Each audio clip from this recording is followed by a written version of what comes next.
Okay, let's unpack this. We're diving deep today into uh, something almost everyone bumps into, navigating the world of words. Hmm. Specifically, when should you use that simple everyday word, and when is maybe a more advanced one the better fit? Yeah, it's a really common sticking point, isn't it? That hesitation. Am I sounding smart enough? Or maybe am I sounding too smart, like I'm trying too hard? Exactly. And guiding us today, we've got some great material. You brought in some really practical tips from someone called Teacher Sam. That's right. And our mission here really is to cut through that confusion. We want to pull out the key advice from these tips to help you shift from feeling, hesitant about words to being a genuinely effective communicator. It's not about showing off with big words. No, not at all. It's about confidence. The confidence to use the right word at the right time. That's the heart of it. It's a skill. Mm. And like any skill, you can learn it, you can get better at it. So, Teacher Sam's tips kick off by defining things, what's meant by simple vocabulary. Well, according to these tips, simple vocabulary is basically the words we use all the time. The familiar ones, easy to grasp, the foundation of, well, most of our conversations. Right, like the basic building blocks of language. You hear them daily, see them on social media, in quick emails, even in, casual chats at work. They're usually short, pretty clear. Instantly recognizable, yeah. And Teacher Sam gives some good examples, contrasting them. So instead of, say, elated, you'd just say happy. Okay. Enormous becomes big. You start things. You don't always need to commence them. You help someone. Right. You help, not always assist.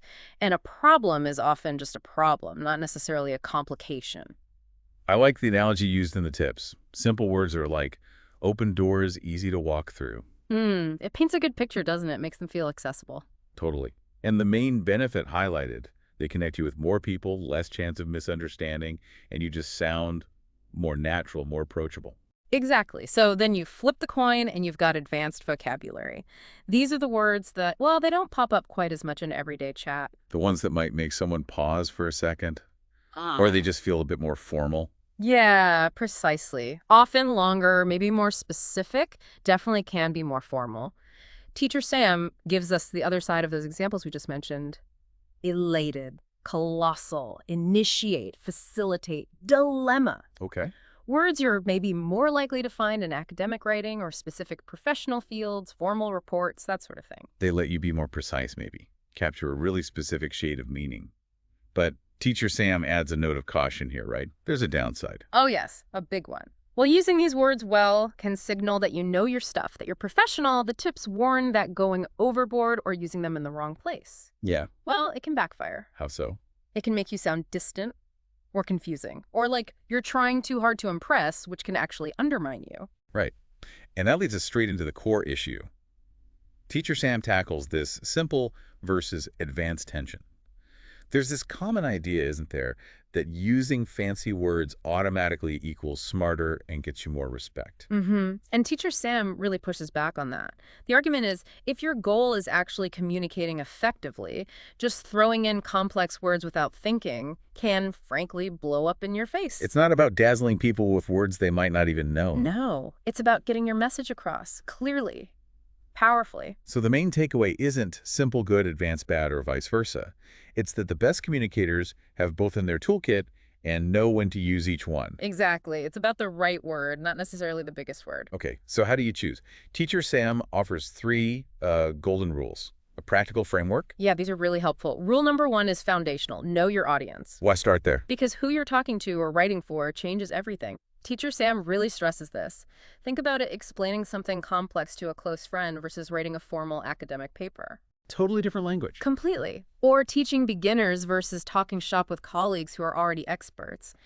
Your audience sets the bar for how formal or complex you need to be for them to actually understand you. Get this wrong, and you either sound condescending or just leave them baffled. That makes total sense. Connect with the audience first. Okay, rule number 2 is all about clarity. Yeah, and this one, according to Teacher Sam, is kind of the prime directive.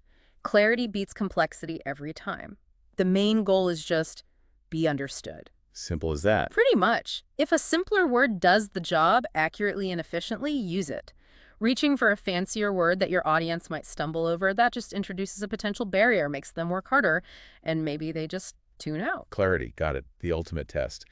And the third rule feels a bit more internal. Be yourself. Yes. Teacher Sam's advice here is basically don't try to be someone you're not, vocabulary-wise. If you're forcing complex words that aren't really part of how you naturally speak or write, it usually sounds, well, forced. Awkward. Yeah. Awkward. You might hesitate, stumble. It actually takes away from your confidence and the impact of what you're saying. Stick with words you genuinely feel comfortable with and understand well. So the aim isn't to suddenly talk like a dictionary, but to build a flexible range and the wisdom to pick the right word. Which brings us to the why bother?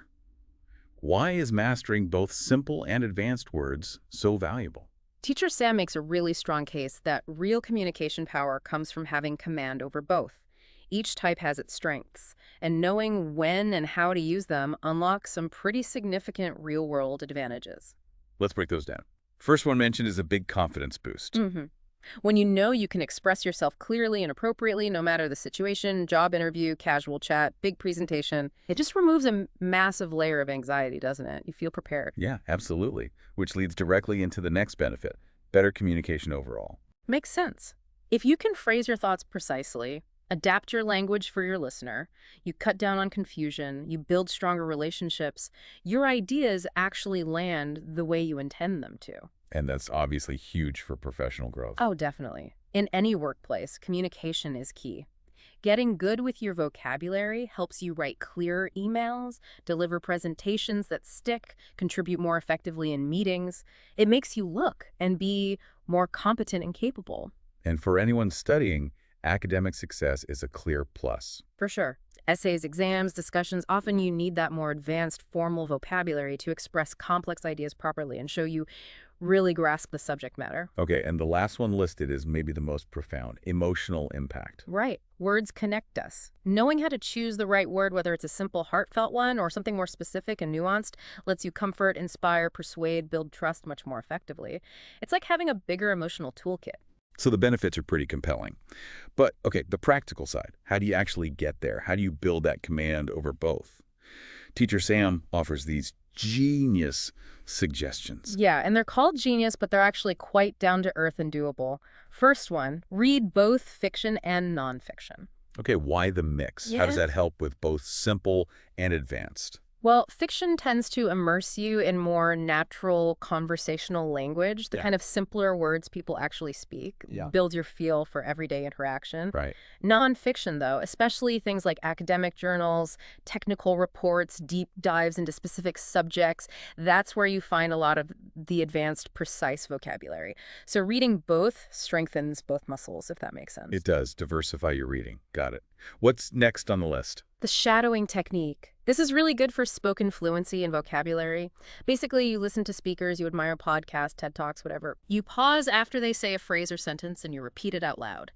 Try to copy their rhythm, their tone, and yeah, crucially, their word choices.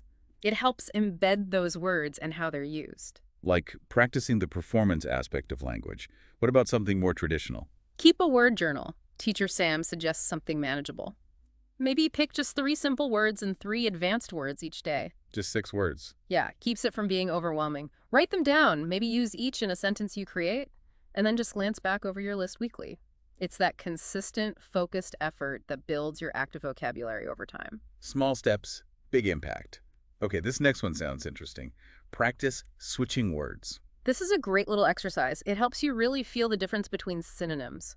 You take a sentence, one you wrote, one you heard, and you try swapping out simple words for advanced ones, or the other way around. Like the example given, she is very happy about the result, becomes she is elated about the outcome. Exactly. Doing that kind of swap highlights the subtle shades of meaning, the different connotations.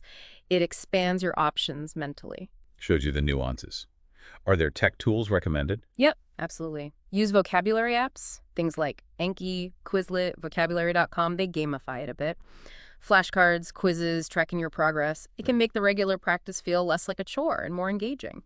Makes sense. And what about actually using the words with people? Crucial. Join English speaking groups. Okay. Or even just make a point to practice with friends or colleagues. Actually using new words in real conversations, maybe getting a little feedback, learning from how others talk. That's how words move from just being things you recognize to tools you can actually use. Takes it from passive to active. Yeah. Teacher Sam also mentions teaching someone else. How does that help you learn? It sounds a bit backward, maybe, but when you have to explain a word or an idea clearly to someone else, it forces you to understand it better. You have to really solidify it in your own mind. It locks it in. Interesting. And finally, just the simple act of write daily. Yeah, doesn't have to be long. Short paragraphs, journal entries. Just make a conscious effort now and then to weave in some of the simple and advanced words you're learning. It's low-pressure practice that builds confidence and makes grabbing the right word feel more automatic when it counts. Okay, so those are the practical steps from Teacher Sam. Right. But the tips suggest the real power here is the bigger picture, Yeah. the transformative impact this can have. Right. It acknowledges that feeling stuck, that fear of saying the wrong thing, sounding dumb or sounding pretentious, it genuinely holds people back. Yeah. Stops them speaking up in meetings, makes interviews terrifying, even makes it hard to just express simple feelings sometimes.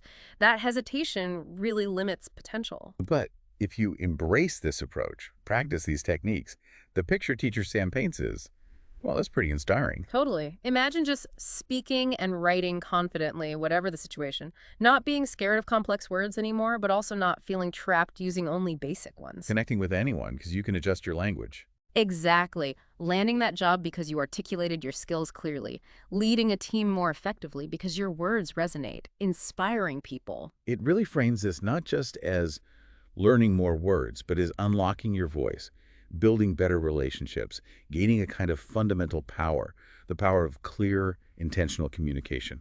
And that core message from Teacher Sam comes through again. Words are tools. It's not about having the shiniest, most complicated tools. Right. It's about knowing which tool works best for the specific task at hand, whether it's a simple hammer or a specialized wrench. And learning how to choose and use those tools effectively, the tips say, is a total game changer. Mm-hmm. Teacher Sam really pushes for that consistent effort, but also for speaking with purpose, with authenticity. So, pulling this all together, what's an actionable first step someone listening could take based on this deep dive? Teacher Sam's advice seems to be start small, stay consistent. Yeah, maybe start that word journal today, or even just tonight. Just 3 simple, 3 advanced words. See how it feels. And maybe try using 1 or 2 of those new words in real conversation this week. Low stakes. Good idea. And hey, maybe share these ideas or even this deep dive with a friend who's also working on their English communication. Learning together helps. Definitely. Revisit these concepts. As Teacher Sam puts it quite nicely, every word you learn is a step toward a better version of you. Love that. And he ends with some real encouragement. Let your words be your wings. Speak simply. Speak smart. Speak strongly. Powerful stuff. So maybe a final thought to leave you with. How could making a conscious effort to choose the right words, really tailoring your vocabulary for each specific audience and situation, how could that directly help you move closer to the single most important goal you have right now, professionally or personally? What difference would that make?